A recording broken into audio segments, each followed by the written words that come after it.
میں نے کمنٹ یہ ڈالا تھا کہ اگر کوئی ہمارے مخالف موقف کا ہے تو ہم اس کو ہو سکتا ہے کچھ ڈسکشن پہلے ہی کر لیں گے، اور کوئی اگر موافق ہے تو بعد میں، یا پھر ایسے کوئی موضوع سے ریلیٹڈ ٹاپک نہیں ہے تو بھی بعد میں.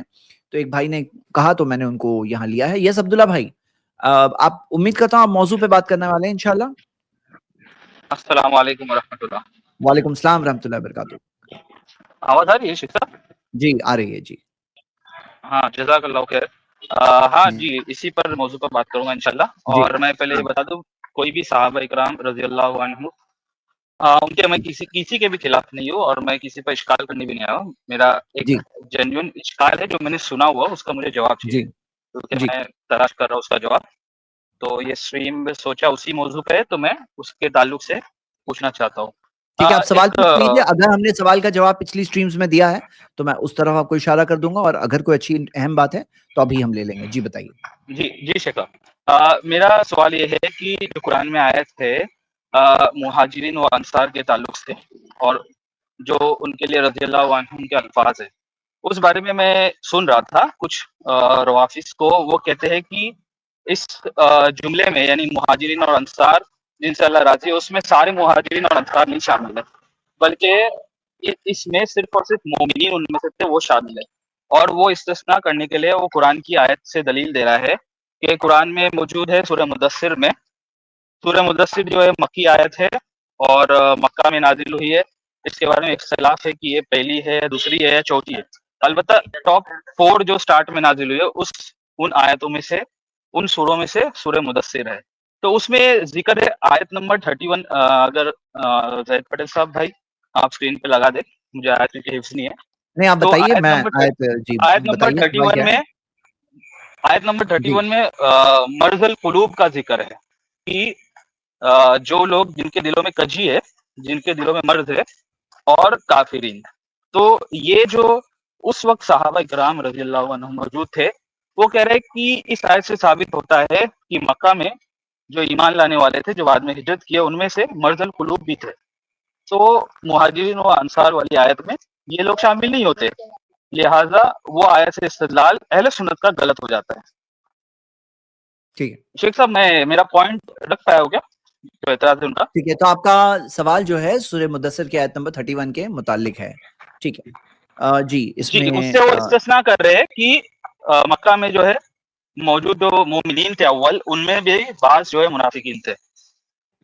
آیت جو انہوں نے پیش کی ہے، اگر وہ آیت اسکرین پہ آتی تو اچھا ہوتا. جی سب میں سے لے آ پہلی رہا ہوں. بات یہ ہے کہ جی اللہ کے رسول صلی اللہ علیہ وسلم کے زمانے میں منافقین تو موجود تھے. یہ تو اس کا کوئی انکاری نہیں ہے کہ اللہ کے رسول صلی اللہ علیہ وسلم کے زمانے میں مدینے میں منافقین موجود نہیں تھے. یہ بات سرے سے موجود ہی نہیں ہے. لیکن جن لوگوں کو اللہ تبارک و تعالی نے رضی اللہ عنہم کہا، ان کے استثناء کرنے کی، ان میں سے مستثنیٰ کرنے کی یہ بالکل دلیل نہیں ہے. اور اگر کسی نے ایسی تفسیر کی ہو تو اس کو پیش کیا جائے کہ جن لوگوں کو اللہ تبارک و تعالی نے اپنی رضامندی کی سرٹیفکیٹ دی ہے، ان لوگوں میں کچھ لوگ مستثنا بھی ہیں. اس کی کوئی دلیل نہیں ہے. وما شیخ جعلنا اصحاب صاحب، النار شیخ الا شاداب صاحب، ملائکہ وما جعلنا عدتهم الا فتنة للذین كفروا ليستيقن الذين اوتوا الكتاب ويزداد الذين آمنوا إيمانا ولا يرتاب الذين أوتوا الكتاب والمؤمنون وليقول الذين في قلوبهم مرض والكافرون ماذا أراد الله بهذا مثلا كذلك يضل الله من يشاء ويهدي من يشاء وما يعلم جنود ربك إلا هو وما هي إلا ذكرى للبشر. ظاہر سی بات ہے اس آیت میں یہ بات کہاں سے ہے کہ جن لوگوں کے لیے اللہ تبارک و تعالی نے رضا کی سند دی ہے، ان لوگوں میں بیمار دل تھے. اس کی دلیل اس میں کہاں ہے؟ ایسی کوئی تفسیر ہماری شیخ نظر سے صاحب، نہیں ہوتی. شیخ جی شاداب صاحب، ان کا یہ استدلال یہ ہے کہ سورہ مدثر جو ہے وہ اول 4 سوروں میں سے نازل ہونے والی ہے. جی اور یہ جو سورہ مزمل کی جو آیت ہے 31، وہ ولید بن عقبہ کو جواب ہے، جس میں پیچھے جو ہے اس کا ہی ذکر ہے کہ اس پہ جو ہے اللہ نے فرمایا نا کہ جہنم پہ 19 جو ہے نگہبان ہے. پھر اس کی تفصیل میں ہے وَمَا جَعَلْنَا أَصْحَابُ النَّارِ إِلَّا مَلَائِكَةٌ، یعنی کہ وہ جو 19 ہے وہ ملائکہ کے علاوہ کوئی نہیں ہے. تو یہ جو ہے اس کے جواب میں ہے ہوں، آیت، اور یہ اوائل آیت میں سے ہے. تو اس سے یہ ثابت وہ کر رہے ہیں کہ اس میں مرض القلوب کا ذکر ہے، مدینہ میں نہیں، مکہ میں. یعنی یہ مکہ میں آیت یہ آیت جو ابھی پیش ہوئی ہے، جو آیت نمبر 31 ہے، آپ کہہ رہے ہیں کہ یہ آیت پہلے نازل ہوئی، آپ یہ کہہ رہے ہیں نا، یہ آیت پہلے نازل یہ ہوئی، اور وہ آیت سورہ مدثر. جس میں مہاجرین و انصار کو رضامندی کی سرٹیفکیٹ دی. میں سمجھ لوں آپ کہنا کیا چاہتے ہیں. یہ آیت سورہ مدثر کی پہلے نازل ہوئی، اور جس آیت میں رضامندی کی سرٹیفکیٹ دی گئی وہ بعد میں نازل ہوئی، ایسا آپ کہہ رہے ہیں؟ نہیں شیخ صاحب، آپ یہ جو کہہ رہے ہیں، اس سے جو استدلال، میں 1 منٹ میں جواب دے لیتا ہوں. اس سے جو استدلال آپ یہ کر رہے ہیں کہ یہاں پہ والذین فی قلوبہم مرض والکافرون ماذا اراد اللہ بہذا مسئلہ، اس میں والذین فی قلوبہم مرض نے مرض سے مراد نفاق ہے، اور آیت کیونکہ مکی ہے، مکہ میں کوئی منافق تھا تبھی تو یہ آیت نازل ہوئی. یہی کہنا چاہ رہے ہیں اپنا کہ مکی دور میں بھی کچھ لوگ منافق تھے؟ نہیں شیخ صاحب، میں نہیں کہہ رہا ہوں، میں اعتراض ہاں نہیں کر مطلب رہا ہوں. جو لوگ اعتراض کر رہے ہیں وہ یہ کہہ رہے ہیں کہ مکی دور میں کچھ لوگ منافق تھے، ان کے بارے میں یہ آیت نازل ہوئی ہے. ہاں، اور وہ اس وہ یہی آیت کو بول رہے ہیں دلیل نا. بنا کر کہتے ہیں، یہ کیا یہ ممکن، میں آپ کو ایک واضح بات بتاتا ہوں کہ یہ بات ممکن نہیں ہے کہ یہ ان منافقین کا تذکرہ ہو جو مدینہ میں آنے والے ہیں؟ کیا یہ ضروری ہے کہ مکہ میں جو آیتیں نازل ہوئی ہیں، مان لیجیے کہ آیت نفاقی کے بارے میں، حالانکہ یہاں پہ والذین فی قلوبہم مرض سے باقاعدہ نفاق مراد ہے، اس کی کوئی دلیل نہیں ہے. مرض سے شک بھی مراد ہو سکتا ہے، اور کفار بھی ایسے تھے جن کے دلوں میں شک تھا، لیکن ایک درجے میں ہم یہ بات مان لیں کہ یہاں پہ مرض سے مراد نفاق ہے. تو اگر ہم اس آیت کے بارے میں یہ کہیں کہ یہ آیت ان منافقین کے بارے میں ہے جو مدینہ میں پیدا ہونے والے تھے، اللہ تعالیٰ نے ان کے آنے سے پہلے قرآن مجید میں ان کا ذکر کر دیا، تو کیا حرج کی بات ہے؟ ہاں شیخ صاحب، اصل میں کیا ہے نا، اس آیت میں جو اللہ تعالیٰ نے پیچھے آیت میں کہا ہے کہ 19 و 10، ٹھیک ہے، میں مان رہا ہوں کہ جو اللہ تعالیٰ نے ملائکہ کی تعداد نازل کی، اس تعداد کے بارے میں شک کرنے والے کون لوگ ہوں گے، ان کا ذکر آیا ہے. اللہ تعالیٰ نے فرمایا کہ شک کرنے والے لوگ وہ ہوں گے جن کے دل میں مرض ہے، اور اللہ رب العالمین نے یہ بات منافقین کے بارے میں فرمائی، یہ بھی میں تسلیم کر رہا ہوں. میں یہ کہہ رہا ہوں کہ یہ ان منافقین کے بارے میں اللہ تعالیٰ کہہ رہا ہے جو مدینہ میں پیدا ہونے والے ہیں. ان کے پیدا ہونے سے پہلے یا ان کے نفاق کے ظاہر ہونے سے پہلے اللہ تعالیٰ نے بتا دیا کہ اس پہ شک کرنے والے یا تو منافقین ہوں گے یا تو کافرین ہوں گے. اللہ کے نبی صلی اللہ علیہ وسلم کے زمانے میں مکہ میں کافر تھے جو شک کر رہے تھے، اور جب مدینہ میں اللہ کے نبی صلی اللہ علیہ وسلم آ گئے تو منافقین تھے جو شک کر رہے تھے. اللہ تعالیٰ نے بتایا کہ اس آیت میں اللہ نے کیا فرمایا، وَلْيَقُولُ الَّذِينَ فِي قُلُوبِهِم مَرَضٌ، جن کے دلوں میں مرض ہے، وَالْكَافِرُونَ، اور کافر کہیں گے مَاذَا أَرَادَ اللَّهُ بِهَذَا مَثَلًا، اللہ تعالیٰ نے اس مثال کے ذریعے سے کیا چاہا ہے. تو اللہ تعالیٰ بتا رہا ہے کہ ایسی مثالیں جب اللہ رب العالمین پیش کرتا ہے تو جو منافقین ہیں اور کافرین ہیں وہ یہ کہتے ہیں کہ اللہ تعالیٰ ایسی مثالیں کیوں پیش کرتا ہے. تو یہ بات اللہ تعالیٰ نے مکہ کے کافروں کے بارے میں کہی ہے، اور جو مدینہ میں منافقین آنے والے تھے ان کے بارے میں کہی ہے. اللہ تعالیٰ بول سکتا ہے، اللہ رب العالمین عالم الغیب ہے، اللہ تعالیٰ کو یہ بات پتا ہے کہ اللہ کے نبی صلی اللہ علیہ وسلم مدینہ میں جائیں گے تو وہاں پر کچھ منافقین ہوں گے، اور وہ منافقین اللہ تعالیٰ کی آیتوں کے بارے میں شک کریں گے، اس طرح کی بات کریں گے. ان کے آنے سے پہلے اللہ رب العالمین نے ان کے بارے میں پیشین گوئی کر دی. اس آیت میں کوئی یعنی فیوچر یہ میں اپنی طرف سے نہیں کہہ رہا میرے بھائی، میں اپنی طرف سے نہیں کہہ رہا. قرآن مجید میں ایسی بہت ساری آیتیں ہیں جس میں مستقبل کی پیشین گوئیوں کا ذکر ہے، اور یہی بات مفسرین نے بھی کہی ہے. مثلا میں آپ کو ایک حوالہ بھی دے دیتا ہوں، امام قرطبی ہیں، وہ فرماتے ہیں وَلِيَقُولُ الَّذِينَ فِي قُلُوبِهِم مَرَضٌ أَيْ فِي صُدُورِهِمْ شَكٌّ وَنِفَاقٌ مِّن مُنَافِقِ أَهْلِ الْمَدِينَةِ، فرما رہے ہیں کہ تاکہ وہ لوگ جن کے دل میں مرض ہے، ان کے دلوں میں شک ہے، نفاق ہے، یہ کون لوگ ہیں، من منافق اہل المدینہ، مدینہ اہل مدینہ کے منافقین میں سے، الذین ینجمون فی مستقبل الزمان بعد الہجرہ، جو آنے والے ہیں مستقبل میں ہجرت کے بعد. ولم یکن بمکہ نفاق انما نجم بالمدینہ، کیونکہ مکہ میں کوئی منافق نہیں تھا، نفاق تو مدینہ کے اندر پیدا ہوا. تو یہ جو منافقین پیدا ہونے والے تھے، اللہ تعالیٰ نے مطلب یہ سارے چیزیں تسلیم کر لینے کے بعد کہ یہاں پر نفاقی مراد ہے، یہاں پر جو ہے نا وہ منافقینی کا ذکر ہے، اگر اس کو ہم تسلیم بھی کر لیں تو جو منافقین پیدا ہونے والے تھے اللہ تعالیٰ نے ان کے پیدا ہونے سے پہلے ہی یہ بتا دیا کہ جن کے دل میں نفاق ہوگا وہ اس طرح کی آیتوں کے بارے میں اس طرح کی باتیں کریں گے. دیکھیں ایک بات یہ ہے نا، سمجھ گیا شیخ صاحب. ایک منٹ مفسرین کا اتفاق ہے کہ یہاں منافقین مراد ہے. دیکھیے بعض مفسرین نے لکھا ہے، جیسے مقاتل بن سلیمان کیا لکھتے ہیں، ان کی اپنی تفسیر، اس میں لکھتے ہیں کہ فی قلوبہم مرض یعنی الشک وہم الیہود من اہل المدینہ. تو وہ شخص کہتے ہیں سے مراد شک ہے، اور وہ اہل مدینہ کی یہود ہے. یعنی وہ جو ہے اس سے منافقین کو نہیں مراد لے، یہودیوں کو مراد لے رہے ہیں، یہودی مراد لے رہے ہیں۔ اس پہ سب کا اتفاق نہیں کہ مراد منافقین ہے، بھائی جو کفار ان کے دلوں میں بھی شک ہو سکتا ہے نا، جو یہودی ہیں ان کے دلوں میں بھی شک ہو سکتا ہے۔ جی، شیخ اور صاحب ایسی ایک مثال آیت ہمارے میں پاس، ایک منٹ آیت میں ذرا ایک منٹ ہولڈ کر لیں، تو ایسی ایک اور مثال ہمارے پاس سورہ حج میں بھی ہے کہ سورہ حج کی سورہ 22 کے اندر جو غرانیق کا واقعہ جہاں سے لیا جاتا ہے، وہاں پہ بھی والقاسیات قلوبہم کی تفسیر میں ابن کثیر لکھتے ہیں کہ اس کا مطلب مشرکین ہے، یعنی مشرکین کے دل سخت نہیں ہوتے، ایسا نہیں ہے کہ ان کے بھی دل سخت ہوتے ہیں، جو مشرکین ہے ضروری نہیں ہے کہ یہ مومنوں میں جو منافقین ہے وہی مراد ہے، کیونکہ اللہ تعالیٰ نے یہاں پر والقاسیات قلوبہم جو ذکر کیا، تو یہ بھی یہاں پر ایک اور مزید دلیل ہے، اور بھی ایسی بات ہے کہ اس کے نہ کہنا کہ یہ نہیں شامل ہے اس میں، ایسا نہیں ہے معاملہ۔